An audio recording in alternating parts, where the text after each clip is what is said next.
Doctor Sandeep धडसकर यांना विनंती की कृपया आपण थोडक्यात भाष्य करावं, कारण बोलणारी अभ्यासक मंडळी आहे. आपलंही भाष्य या निमित्ताने ग्रंथासाठी मोहीम असणार आहे. कृपया आपणही आपलं मनोगत थोडक्यात व्यक्त करावं. आदरणीय प्राध्यापक संदीप धडसकर महानुभव साहित्याचे भाष्यकार वक्ते म्हणून परिचित आहेत. आदरणीय साहेबांना विनंती की आपणही कृपया थोडक्यात आपलं मनोगत व्यक्त करावं.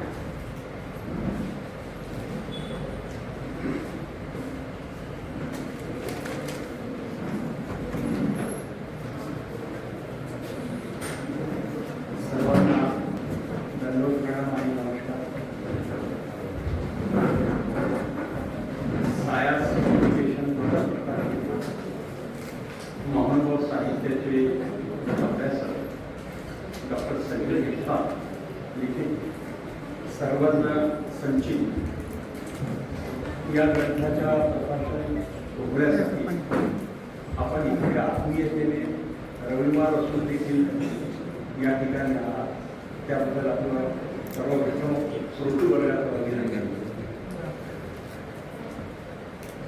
या ग्रंथाच्या प्रकाशन सोहळ्याचे अध्यक्ष प्राचार्य डॉक्टर मानू जाधवकर, त्यांच्या हस्ते प्रकाशन व्हायचं होतं आणि झालं असे डॉक्टर बाबासाहेब बिडकर, जे महानुभव तत्वाचे एक तत्ववेत्ते म्हणून त्यांची भारतभर ख्याती आहे, त्यांच्या उपस्थितीमध्ये हा सर्वज्ञ ग्रंथ सोहळा प्रकाशन सोहळा संपन्न होत आहे, हे देखील एक मोठी गोष्ट आहे.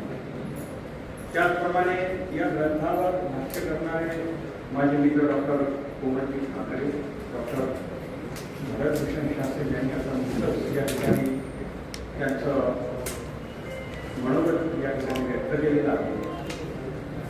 या ग्रंथाचे लेखक डॉक्टर संजयजी जगताप आणि त्याचप्रमाणे जे काही प्रकाशक आहेत डॉक्टर जाधव, त्यांचं देखील अभिनंदन करणं गरजेचं आहे. माझे मित्र हंसराज जाधव आहे आणि सन्माननीय विचारपीठ उपस्थित सगळे संत महंत अभ्यासक प्राध्यापक आणि सुलजन. खरं तर मी समीक्षणाच्या कार्यक्रमाला कधी जात नाही एखाद्या लेखकाची. त्याचं कारण असं आहे की समीक्षण करत असताना एक आपण वाचक म्हणून ते समीक्षण आपण करीत असतो आणि वाचक म्हणून समीक्षण करत असताना एखाद्याला एखादी जी काही गोष्ट आहे जे समीक्षणात येतं ते त्या लेखकालाच पटत नाही. संजय 2 पुस्तकाच्या समीक्षणाला मी गेलो तर त्यांनी मला बोलावलं नाही नंतर आणि मीही टाळतो. समीक्षण ही अत्यंत महत्वाची गोष्ट आहे. समीक्षा कशी करायची ते डॉक्टर बाबासाहेब बिडकरांपासून शिकण्यासारखं संसार सगळं ऑलवेल असतं. बाबासाहेबांच्या ग्रंथामध्ये सगळं ऑलवेल नव्हतं. मला असं वाटते की याच सभागृहामध्ये महदाईसावरती मी बोललेलो. तेव्हा आपण अभ्यासक असू, वाचक असू, लेखक असू, जे जे काही आपण बिरुद वापरतो ती वापरा. एक विद्यार्थी असतो हे जगतापांनी मांडले. त्यांच्या मनोगतामध्ये मी म्हटलंय त्यांनी की आपण जर शेवटपर्यंत विद्यार्थी असतो, प्रत्येक गोष्टीतून आपण शिकत असतो आणि या सर्वज्ञ संचिताचं वैशिष्ट्य तेच आहे की त्यांनी एक चांगला उत्तम अशा प्रकारचा प्रयत्न केलेला आहे. त्याची मांडणी ती करत असताना त्यांनी त्याच्यामध्ये जे काही विभाग पाडलेले आहेत, म्हणजे तत्वज्ञानाचा विभाग आहे आणि महानुभव तत्वज्ञानाच्या विभागाच्या विषयी तर अनेक लोकांना ॲलर्जी आहे. आमचे दोन मित्र डॉक्टर बोलले आहेत तर ते जे आहे ते बरोबरच बोलले त्याच्या अनुषंगाने.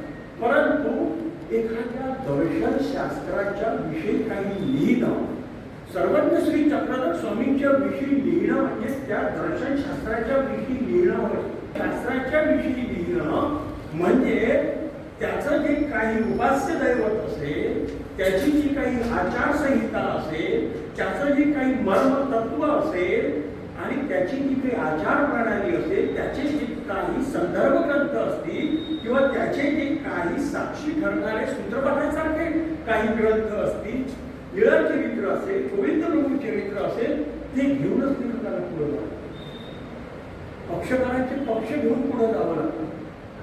कारण की महानुभाव तत्वज्ञान हे जे आहे हा जड विषय खरी गोष्ट आहे, परंतु तो जर आपण समजून जर घेतला तर तो जड विषय देखील सोपा होत जातो.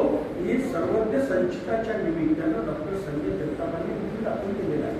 काही प्रकरणांमध्ये तत्वज्ञानाच्या विषयी ते करत असताना त्यांनी जी मांडणी केलेली आहे, ती मांडणी करत असताना महानुभाव हे नाव का पडलं तर शिशुपाल वधाचा त्याच्यामध्ये ते उल्लेख करतात.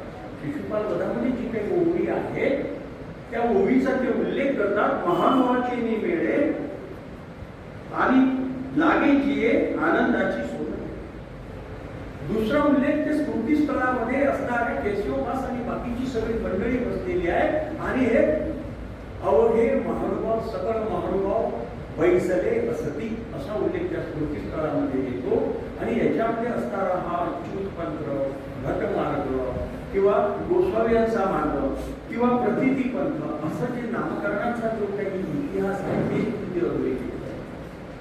म्हणजे महानुभाव तत्वज्ञान समजून जर घ्यायचं असेल तर याच्यामध्ये जे काही तत्वज्ञान हा जो भाग आहे आणि त्याच्यामध्ये त्यांनी ज्या 4 प्रकरणांची जी रचना केली आहे ती अत्यंत महत्वाची आणि संक्षिप्त स्वरूपात केलेली आहे. डिटेलमध्ये नाही केलेली, अत्यंत संक्षिप्त स्वरूपात केलेली आहे.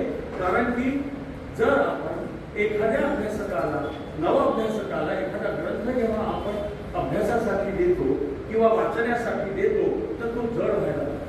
म्हणून आपल्याला त्यातलं जे काही गुह्य असेल तर ते आपल्याला सोप्या सुलभ भाषेत करून सांगायचं असतं. आणि डॉक्टर जगतापांनी कठीणातलं कठीण, गुह्यातलं गुह्यातलं जे काही सूत्र असेल ते त्या लेखाच्या आणि त्या प्रकरणाच्या ओघामध्ये सुलभीकरण करून दिलेलं आहे. स्वामींची सांगण्याची पद्धती कशी होती? वृत्तांत जसं सुलभ करून सांगत असत. विलभ व्हावे असं म्हणाले की या लिपींची गरज आहे की नाही आहे. सर्वज्ञ श्री चक्रधर स्वामी जर असते हया तर त्यांनी लिपींची निर्मिती करू दिली असती का असा प्रतिवाद विलभ व्हावे. आणि सर्वज्ञ श्री चक्रधर स्वामी ज्या अर्थी गावोगावात फिरून जर त्याचं तत्वमर्म कळत नसेल तर दृष्टांत देऊन ते सांगतात. म्हणजे याचा अर्थ असा की हे क्लिष्ट असणारं तत्वज्ञान सर्वज्ञ श्री चक्रधर स्वामींनी त्याही काळी सोप्या आणि सुलभीकरण करून जनतेच्या समोर मांडले. हा एक महत्वाचा जो मुद्दा आहे आणि तोच वसा डॉक्टर जगतापांच्या लेखनातून या ठिकाणी त्याच्यामध्ये आपल्याला पाहावं लागेल की जीव, देवता, प्रपंच आणि परमेश्वराची मांडणी ही काही सोपी नाही आणि त्यांनी ती अत्यंत संक्षिप्त स्वरूपात दिली. हा अत्यंत क्लिष्ट विषय आहे. त्याच्यासाठीचं जे काही त्यांनी मांडणी केलेली आहे, जीव जे आहे ते बद्धमुक्त आहे, जी परंपरेनं मांडणी येते आणि परमेश्वर कसा आहे तर नित्यमुक्त आहे, सर्वशक्तिमान आहे, सर्वश्रेष्ठ आहे. आणि देवता कशा आहेत तर त्या नित्यबद्ध आहेत, त्या बद्धतेत आहेत, त्या मोक्ष देऊ शकत नाही. ही जी काही एका पॅरेग्राफमध्ये किंवा 2 पॅरेग्राफमध्ये ही मांडणी करणं सोपं नाही. कारण की त्याचा भाग त्या लेखकावरती येत असतो. काय छाटायचं, काय सोडायचं, काय घ्यायचं, तर ती जी कसरत आहे डॉक्टर संजय जगतापांनी या पहिल्या प्रकरणामध्ये, पहिला जो काही विभाग आहे त्याच्यामध्ये चांगल्या पद्धतीनं त्यांनी केलेली आहे. आणि त्याच्यामध्ये स्वातंत्र्य हा मोक्ष आणि स्वातंत्र्य हा बंध हा जो लेख केला आहे. कारण की हे जे पुस्तक आहे ते त्यांनी वेळोवेळी नियतकालिकामध्ये लिहिलेल्या लेखांचा संग्रह आहे. केव्हा तारीखून त्यांनी लिहिले असते. यातले लेख मला असं वाटते संजयजी कधी कदाचित आपण 10 वर्षापूर्वी लिहिलेले असेल, कदाचित 15 वर्षापूर्वी, कधी 5 वर्षापूर्वी. पण मी जेव्हा माझेच लेख 5 वर्षापूर्वीचे लेख अवसरात जेव्हा मी आज वाचतो तेव्हा मला असं वाटते की नाही, हे इथं आपण थोडंसं ॲडिशन करायला पाहिजे त्याच्यामध्ये. पण हे जे आहे माणूस नव्याने काही प्रगल्भ होत जातो. शिकण्याची, सृजनाची, लेखनाची जी प्रक्रिया असते ती त्याच्या अगदी मरेपर्यंत सातत्याने चाललेली असते. म्हणून विद्वान लेखक जे आहेत ते लेखक देखील असं म्हणाले, उस्मानाबाद देखील एके ठिकाणी म्हणाले की मी जे काही लिहिलेलं आहे तेव्हा मला असं वाटतं या एखाद्या ग्रंथाच्या की फाडून फेकून द्यावा, तो ग्रंथ फाडून फेकून द्यावा, असे विद्वान साहित्यिक देखील असं म्हणतात. तर याचा अनुषंगाने आपण सातत्यानं ही जी काही सर्जनाची आणि सृजनाची जी काही प्रक्रिया असते ते शिकत असतो आणि लेखक त्या भूमिकेत गेल्यावर सातत्याने त्याचे बदल आपल्याला करून येत असतो. हा देखील एक महत्त्वाचा भाग याच्यामध्ये आहे. आणि याच्यामध्ये एक दुसरं महत्त्वाचं प्रकरण आहे स्वातंत्र्य हा मोक्ष आणि स्वातंत्र्य हा बंध. कोमलजी मी तुमचे 5-7 मिनिटं जास्तीचे घेऊन गेलो कारण की काय भुकेची वेळ झालेली आहे आणि कार्यक्रमाला उशिरा सुरुवात झाली आणि समीक्षण करायचं तर मला असं माझा स्वभाव असा आहे की त्याचं आपण उभारवं समीक्षण केलं होतं. उभारवं समीक्षण केल्याशिवाय एखाद्या वाचकाला चैन पडत नाही, तसेच मलाही चैन पडत नाही. स्वातंत्र्य हा मोक्ष स्वातंत्र्य हा बंध जो हा पूर्वी जे प्रकरण आहे दुसरं केवळ 3 पानाचं प्रकरण आहे. 3 पानाचाच हा लेख संजय वाढवता आला, हा लेख आपल्याला वाढवता आला. आणि स्वामींची जी काही संकल्पना आहे स्वातंत्र्याची, जी आपल्याकडे संकल्पना येते की फ्रेंच राज्यक्रांतीकडून आणि अमेरिकन स्वातंत्र्य युद्धातून ते आपल्याकडे आलेली आहे, चुकीचा आहे. स्वातंत्र्याचा जो उल्लेख केलेला आहे तो स्वातंत्र्याचा उल्लेख आपल्या काही 9व्या शतकातल्या ग्रंथामध्ये देखील झालेला आहे. आणि स्वामी पहा कशी ओपन माइंडेड आहे, स्वामी ओपन माइंडेड आहे. आणि त्यांनी जे काय आहे ते तत्व त्यातलं तसं घेतलं. स्वातंत्र्याचं आणि मोक्षाचं तत्वज्ञान मांडत असताना त्यांनी ते सांगितलं की अशा पद्धतीनं तुम्हाला जर पारलौकिक स्वातंत्र्य पाहिजे असेल तर पहिल्यांदा येईल का स्वातंत्र्य. आपण काय झालं आता आपली काय सर्वांची परिस्थिती आहे की आपल्या स्वातंत्र्यातून म्हणजे वर्तमान आयुष्यातल्या ज्या अडीअडचणी आहेत त्याचं स्वातंत्र्य आपण उपभोगत नाही, तर पारलौकिक स्वातंत्र्य म्हणजे आत्यंतिक मोक्षाचं जे काही भाग आहे तो तर दिल्ली दूर कितीतरी. त्याच्यामुळे हे जे काही सूत्र येतं हे ज्या प्रकरणवशापासून सुरू होतं, लखुबाईसाच्या त्या प्रकरणापासून त्या शिरोरीच्या पासून ते आपल्याला अत्यंत महत्त्वाचं आहे.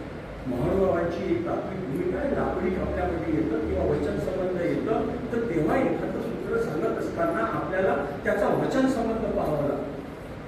आणि तो बऱ्याच सूत्रांमध्ये डॉक्टर जगतापांनी पाहिलेला आहे, वाचलेला आहे. कुठे मात्र तो सुटलेला आहे.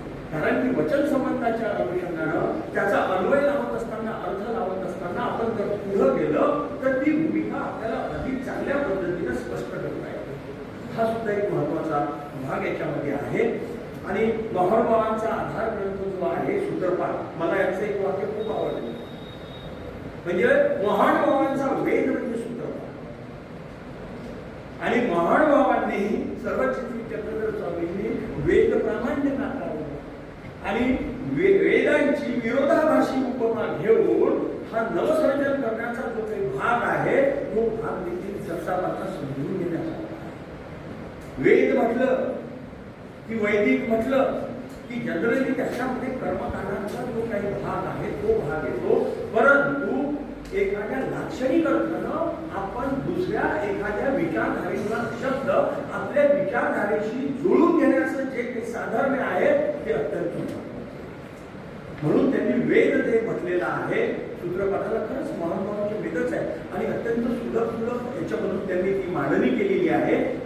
आणि याच्यामध्ये सूत्रांचा उल्लेख करत असताना मोठी सूत्र म्हणजे अल्पाक्षरी सूत्र जी गृह आहे त्याचं भाषांतर करत असताना सुलभीकरण करत असताना एखाद्या नव अभ्यासकाकडे जर पुस्तक जर दिलं तर तो त्याच्यापुरतं बरोबर समजून घेईल एवढा जो काही त्याच्यामधला अर्थ आहे तो त्यांनी काढून दिला. जसं सूत्र अल्पाक्षरी आहे तसं जगतापांनी त्याच्यामध्ये जे काही सूत्राचा जो सार आहे तो सुद्धा त्यांनी चांगल्या पद्धतीनं उत्तम पद्धतीनं काढून दिलेला आपल्याला बऱ्याच सूत्रांच्या संदर्भात आपल्याला दिसतो सूत्रपाठाच्या अनुषंगानं. आणि त्यानंतरचा जो काही याच्यामधला जो तत्वज्ञानाच्या अनुषंगानं जे चौथं प्रकरण जे आहे त्याच्यामध्ये महानुभाव तत्वाचे प्रतिबिंब उद्भवले. मला डॉक्टर जगतापांवरती या कवीश्वर जे आहे भास्कर भक्त बोरीकर यांचा मोठा प्रभाव दिसतो. आणि दोन्ही ग्रंथाचा त्यांनी सखोल अभ्यास केला. सात्विक ग्रंथाचा अभ्यास जो आहे, मी आतापर्यंत फक्त 3 ग्रंथाचा अभ्यास करू शकलो, 3च ग्रंथ मी वाचू शकलो आणि दीपग्रंथासह. कारण की दीपग्रंथ आणि ते ग्रंथ वाचताना असे वाचता येत नाही. आता त्याचं सुलभीकरण झालं, भाषांतर झालं, पण त्याच्यातून त्याचा सेन्स येत नाही.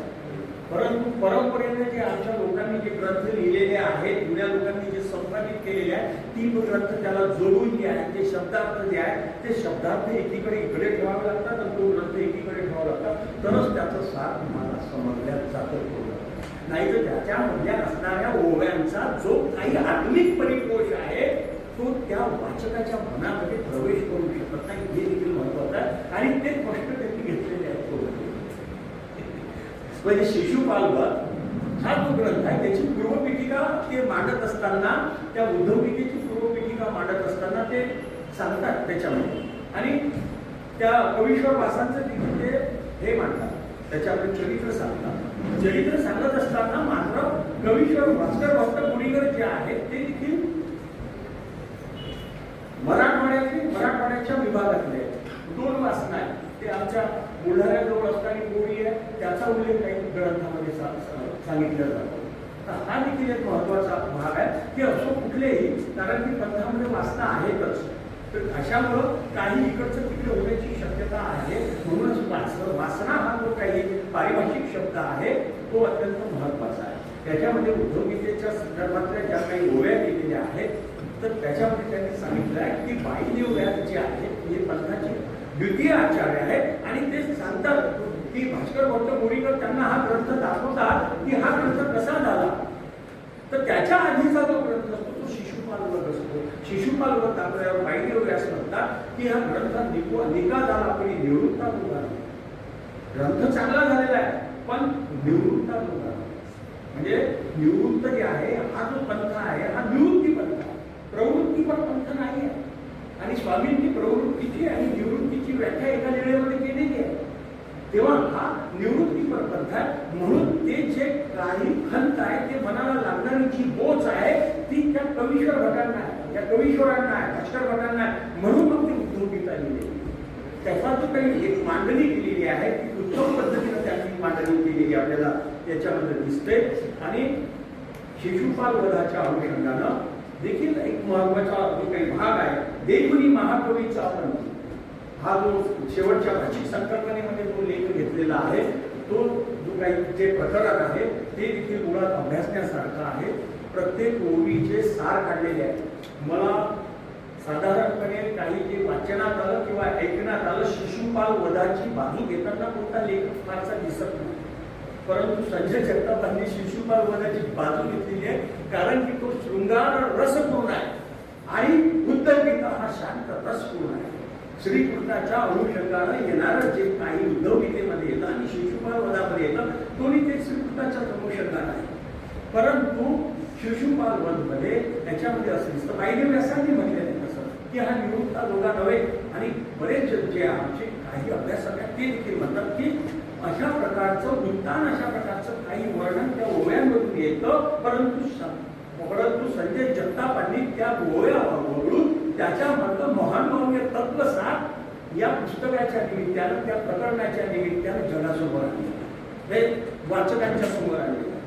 ते त्या ओवीतलं अगदी हे सांगतात की संसरण कसं होतं, संहार कसा होतो आणि उद्धरणाचे जे काही भाग आहेत त्या उद्धरणाच्या टप्प्याचे भाग त्या ओव्यामध्ये आलेले आहेत. ते त्यांनी यथार्थपणे टिकलेले आणि त्याचं समीक्षण करून, त्या ग्रंथाचं समीक्षण करून, त्या ओव्यांचं समीक्षण वानगी दाखल एक दुसरी देखील ती ओवी त्याच्यामध्ये देतात की ती शृंगारपूर्ण आहे. तुलना करून हा शिशुपालवध ग्रंथ नुसतं शृंगारपूर्ण नसून आधुनिक परिपोष करणारा कसा आहे, महानुभाव तत्व आहे, अस्तित्वही असेल किंवा त्याच्यामध्ये असणारं जे काही तत्वसार असेल, जीवदेवता प्रपंचाच्या निमित्तानं येणारं ते सार त्या ओवीतून त्यांनी रेखाटलेलं आहे, अधोरेखित केलेलं आहे.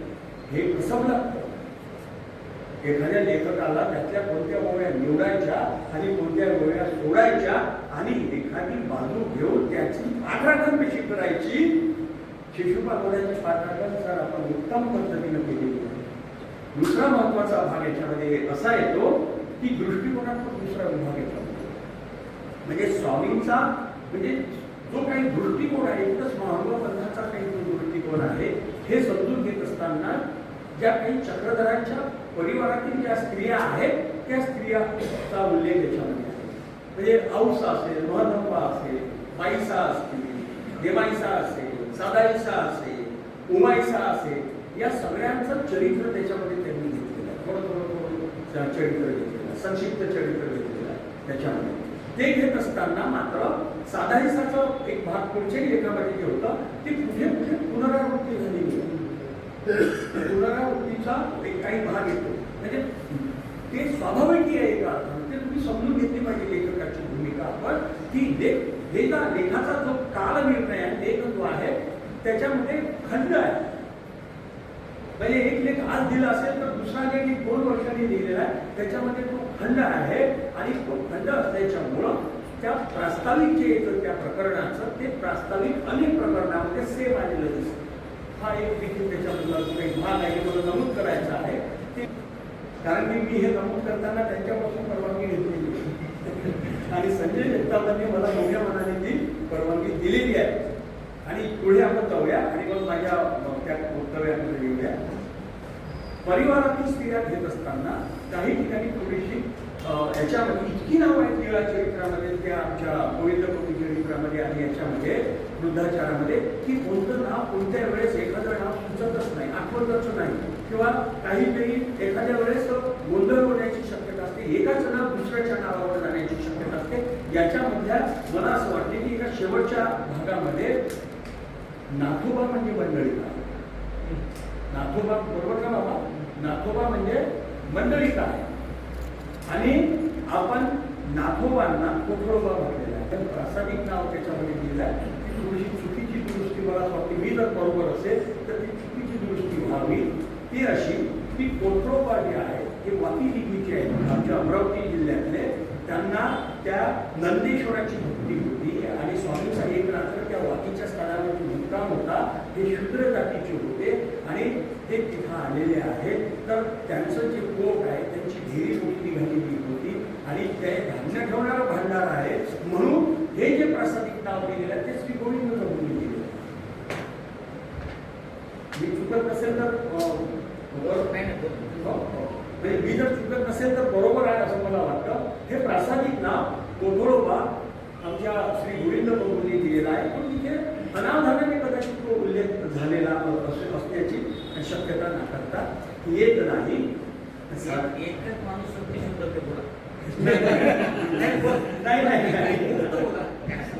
असं नसते. छान बोला, चुका लक्षात आल्या. हे कसं आहे, वाचक म्हणून जे आपल्याला मला जे भावलं ते व्यक्त करणं हे अभिव्यक्तीकरण करणं हा राईट तुम्हीच मला दिला बोलव. त्याच्यामुळे याचं अभिव्यक्तीकरण स्पष्टपणे होण्याची अंतरात बरोबर आहे ना. बरोबर ती गरज आहे. कदाचित मी चुकत असेल कारण की त्यांनी बरोबर हो गेले बरोबर शेवटच्या टीममध्ये होते पण बाकी नंतर ज्याला परिचय देत असेल ते बरोबर आहे. हो ते बरोबर आहे. आता अशा ज्या काही गोष्टी असतात तर त्या होतात. म्हणजे साधाईसाच्या गावाचा जो उल्लेख आहे तो साधाईसाच्या गावाचा जो उल्लेख येतो तो परभणीच्या इथला केलेला आहे. काय चार ठाण्याचा केलेला आहे. पण मी एका पाठामध्ये ऐकलंय की साधा ती एवढ्याची, साधा ती एवढ्याची एवढा असा उल्लेख आहे. एवढा म्हणजे दर्यापूर तालुक्यातला एवढा हा उल्लेख आहे. हा वाचता भेद आहे. तो काही फार मोठी गोष्ट त्याच्यामध्ये नाही आहे. तर समीक्षेच्या परिपेक्षात येतं की नाही येत हा होईल. मराठवाडा प्रेम आहे माझं. हो मराठवाडा प्रेम आहे बिलकुल. आणि मराठवाड्याच्या पाठीची डोळे आपण विदर्भातली 2-4 लोक ओळखत असू द्या, काही हरकत नाही. पंथीय परस्परता घेत असताना आणि त्याच्यामध्ये त्यांनी जे काही मराठवाड्यातील महानुभाव साहित्य चळवळीचा जो उल्लेख केलेला आहे तो अत्यंत अगदी नाथदेवाचार्यापासून केलेला आहे. आणि तो उल्लेख करत असताना ज्यांनी ज्यांनी साहित्यामध्ये महानुभाव साहित्यामध्ये योगदान दिलेलं आहे ते सगळेच घेतलेले आहे. केशरीनाथ पासून असेल, दामोदर पंडित असतील, बाकी काही सगळी जी मंडळी आहे, काळे कृष्ण भट असतील, त्या सगळ्यांचा त्यांनी उल्लेख केलेला आहे. पण या प्रकरणामध्ये आधी ज्या काही उल्लेख येतो आहे त्याचं काही याच्यामध्ये महानुभाव साहित्याच्या रचनेमध्ये काही काम आणि कार्य झालेलं दिसत नाही. ते माझ्यासमोर थोडंसं मला असं वाटतं की या लोकांचा उल्लेख इथे झालेला आहे. तो एक भाग याच्यामध्ये महत्वाचा आहे. आणि हे देखील आपण लक्षात घेण्याची एक गरज आहे की स्वामींचा स्त्रीविषयक दृष्टिकोन जो आहे हा अत्यंत महत्वाचा आहे. आणि त्यांच्या आवडीचा विषय संजय जगतापांनी आता जे काही अमरावतीला त्यांचं व्याख्यान झालं या स्त्री चळवळीवरच झालेलं आहे. सर्व त्यांचा स्त्रीविषयक दृष्टिकोन आणि त्यांच्यावरती मला असं वाटते की लीळा चरित्राची स्त्री प्रतिमा महत्व साहित्य तर तो स्त्रियांच्याच विषयीचा ग्रंथ आहे आणि त्या विषयाचा विशेष प्रभाव डॉक्टर जगतापांवरती आहे असं मला त्याच्यामध्ये दिसत आहे. परंतु जेव्हा स्त्रीमुक्तीच्या विषयी स्त्रीमुक्ती चळवळ स्वामींनी सुरू केलेली आहे तो शब्द आपल्याला या आजच्या समकालीन वातावरणामध्ये तो आपल्याला अपेक्षित आहे. स्त्रीमुक्तीची चळवळ ज्याचा देगोरा खूप मोठ्या प्रमाणात पिटवल्या जातो आणि फ्रेंच राज्यक्रांती करत असताना जेव्हा स्त्रियांच्या असं लक्षात आलं की हे जे काही फ्रेंच राज्यक्रांतीमध्ये जे काही पुरुषांचे अधिकार आहे तेच स्थापित होतात पण आपल्या महिलांचे होत नाही म्हणून जी काही चळवळ येते आहे त्या फ्रेंचांच्या त्या स्त्रियांपासून येते आणि आपल्या भारतामध्ये ती पोहोचवण्यासाठी या 20व्या शतकातलं 70वं दशक आपल्याला लागलेलं आहे. 20व्या शतकातलं 70वं दशक उजाडावं लागलेलं आहे आणि ही जी काही भूमिका आहे ती फ्रेंच राज्यक्रांती किंवा त्या स्त्रियांच्या पासून येत नाही आहे. खरी ती काही समता पर्वाची जी सुरुवात आहे किंवा स्त्रीमुक्तीची जी चळवळ आहे स्वामींनी त्या फ्रेंच राज्यक्रांतीच्या आणि अमेरिकन स्वातंत्र्य युद्धाच्या आधी स्वतंत्र समता आणि बंधुता आपण फारच मोठ्या पद्धतीने सांगतो लोकांसमोर की ते सगळं त्या अमेरिकेतून आलेलं आहे फ्रेंच राज्यक्रांती. अहो इथल्या ज्या देशीची भक्ती चळवळ होती संप्रदायाची त्याच्यातून ही तत्व आलेली आहे. स्वातंत्र्य समता आणि बंधुता आणि स्त्रीमुक्तीची जी चळवळ स्वामींनी त्या काळामध्ये सुरू केली फ्रेंच राज्यक्रांतीच्या 400 वर्षाच्या आधी सुरू केली तो देखील एक महत्वाचा भाग आहे. पाश्चात्य देशामध्ये याच काळामध्ये काय झालं की बराचसा बदल चाललेला होता आणि भक्ती चळवळीच्या निमित्तानं भारतीय परिप्रेक्षात तो बदल चाललेला होता. तिकडे 14व्या शतकापासूनच जवळपास ती सुरुवात झालेली होती. 13व्या शतकापासूनच ती सुरुवात झालेली होती.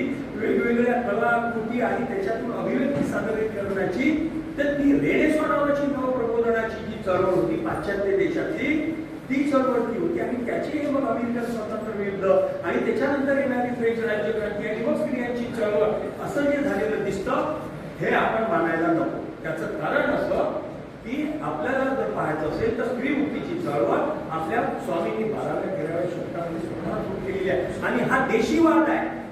आपण नेहमीच पाश्चात्य वाचतो आणि हे जे काही संहिता जे असेल ते संहिता देखील आपल्याला त्याचं जी काही महत्त्वाची संहिता जी आहे ती देशीवादाच्या अनुषंगाने आपल्याला अभ्यासावी लागते आणि त्याचा प्रभाव देखील त्यांनी या ग्रंथामध्ये डॉक्टर जगतापांनी मांडण्याचा प्रयत्न केलेला आहे. सांकेतिक लिपीच्या संदर्भात असेल विश्वबंधुत्व आणि चक्रधर स्वामी असेल अहिंसा मूल्य असेल तर ही जी काही प्रकरणं आहेत त्यांनी चांगला आढावा घेतलेला आहे. अहिंसा किती महत्वाची आहे आणि आजच्या समकाळाला कशी ती व्यापून आहे किंवा हिंसा आणि याच्या अहिंसेचं जे काही प्रभाव हे करत असताना जे काही आजच्या काळातले काही संदर्भ आणि घटना ते त्यांना जोडलेले आहे हा अन्वय त्यांनी व्यवस्थितपणे लावलेला आहे. भाषिक संकल्पना या ग्रंथाच्या अनुषंगाने आपल्या असं लक्षात येईल की सांकेतिक लिपी आणि देवनागरी लिपी असा एक अनुबंध घेत असताना जवळपास अभिजात भाषेचा दर्जा आपल्याला आता मिळाला. 2500 वर्ष नव्हे तर त्याच्या आधी 200-300-400 वर्ष आधी ही भाषेची जी काही पाळंमुळं आहेत ती जातात. अगदी वाकाटकांची जी राजवट असेल 20वी सणाच्या 1ल्या-2ऱ्या शतकापासूनची असेल किंवा त्याच्यानंतर येणारे राष्ट्रकूट असेल किंवा काही जे असेल तर तो आढावा आणि परामर्श सुद्धा याच्या अनुषंगाने घेण्याची एक गरज असते. हा सुद्धा एक महत्वाचा भाग याच्यामध्ये मला माझ्या लक्षात आला याला वाचताना. परंतु सांकेतिक लिपी आणि देवनागरी लिपीचा अन्वय जोडताना खूप छान पद्धतीने त्यांनी जोडलेला आहे आणि त्याच्यामध्ये मारवंशीय जे लोक आलेले आहेत त्यांच्या संदर्भाने जे उत्तर दक्षिणेत आलेले आहेत खूप सुंदर पद्धतीने आणि त्याच्यामुळे माझ्याही ज्ञानाची भर पडलेली आहे. असा सुद्धा हा एक चांगला प्रकरण झालेला आहे आणि महणबाबांच्या मठ मंदिरातील बोली जो आहे हा अत्यंत उपयुक्त आहे कारण ती महणबाबांची बोली जी आहे आता जर मी तुम्हाला म्हटलं काही लोकांना की आता आपली विरारण्याची वेळ झालेली आहे काही लोकांचा समज होणार नाही. हे जे काही पारिभाषिक शब्द आहे त्याचा अभ्यास नवअभ्यासकाच्या समोर या ग्रंथाच्या निमित्ताने आणि त्या प्रकरणाच्या निमित्तानं संजय जगतापांनी अत्यंत उत्तम पद्धतीनं मांडलेला आहे. मी शेवटी जाता जाता काही एक दोन टिपण्या इथे या ठिकाणी व्यक्त करतो आणि मग मी थांबून जाण्याची वेळ होताना इथे बोलायचं आहे. हा ग्रंथ जो आहे, हा ग्रंथाचा अभ्यास जो आहे किंवा याचा जो नवअभ्यासक अभ्यास करेल तेव्हा त्याला मानव संप्रदायाच्या विषयी, त्याच्या साहित्याच्या विषयी, त्याच्या तत्वाच्या विषयी, त्याच्या 4 पदार्थाच्या विषयी भोगळ मानानं चांगली कल्पना येणार. ही जमेची बाजू आहे, महत्वाची बाजू आहे. आणि भगवासांना म्हणजे नागदेवाचार्यांना सर्वज्ञ श्री चक्रधर स्वामी असे म्हणाले होते उत्तराखंड जायच्या आधी की हा जो काही याच्यामधला जो भाग आहे तुम्हा पेंडिया भर गुजरीला असेल. म्हणजे हे जे काही भाराभर जे काही तत्वज्ञान असते ती एका पेंडीत भरून दिलेलं आहे. 5-6 धान्याची काही पेंडी असते ना, त्याच्यात तुम्हाला हे तत्वज्ञान भगवान तुम्हाला दिलेलं आहे असं स्वामी म्हणतात. म्हणजे ते वाक्य अत्यंत महत्वाचं आहे की तुम्हाला पेंडिया भर गुजरीला असे दिलेलं आहे. तुम्हाला सगळं जे आहे ते आम्ही एवढा मोठा भाराद्वाय तत्वज्ञानाचा तो तुम्हाला संक्षिप्त करून दिलेला आहे. आणि तेच काम, हेच सूत्र स्वामींच्या श्रीमुखातलं मी संजय जगतापांसाठी वापरतो. तुम्ही देखील हा जो पेंडिया भरला आहे तो गुजरीला नवअभ्यासकासाठी करून दिलेला आहे. मी आपलं शुभचिंतन करतो आणि साक्षी आणि चांगल्या पद्धतीनं काही या तुरळक गोष्टी जर बघायला अत्यंत उत्तम ग्रंथ झालेला आहे. जसं सर्वज्ञ श्री चक्रधर स्वामींच्या वरती आपण सर्वज्ञांचं संचित केलं, एक महानुभावी अभ्यासक म्हणून आपण ती मांडणी केलेली आहे, ती अस्मिता देखील दिसून येते. त्याचप्रमाणे एक तटस्थ साक्षी अशा प्रकारचा लेखक म्हणून आणि जीव म्हणून ही जी काही संकल्पना आहे ती तुमच्या लेखनातून त्याच्यामधून आपल्याला दिसून येते. आमची अशी अपेक्षा आहे सगळ्या श्रोत्यांची आणि या वाचकांची की जसं सर्वज्ञांचं संचित केलं तसं आपण श्री प्रभूंचं देखील संचित लिहावं आणि जगासमोर आणावं.